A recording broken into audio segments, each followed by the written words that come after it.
Hey everyone, Technomentary here. In today's video, I'm going to show you how to add fingerprint on your Samsung phone. So let's get started.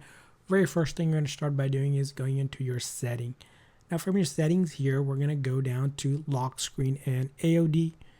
And from lock screen and AOD, we're going to click on screen log and biometrics. You might be prompted to enter your password or PIN or passcode. Go ahead and enter that. And once you enter that, you're going to go down to the biometrics section. And in the biometric, you should see an option that says fingerprint. So we're going to click on to add your fingerprint.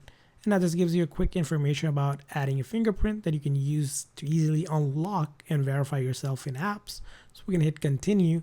And then we're going to click on register. And now you can take your thumb or your finger that you want to use, any finger. You want to basically lay it down till it reads it and in different ways.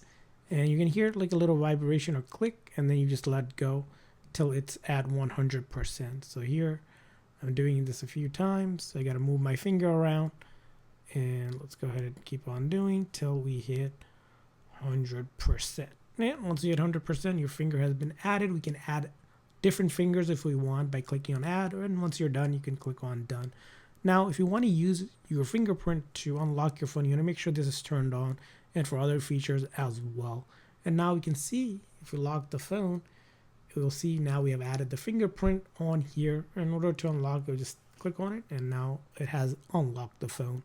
So that's how you add it. I hope this video was helpful. If so, please consider hitting the like and subscribe button for more tips and tricks, and thanks for watching.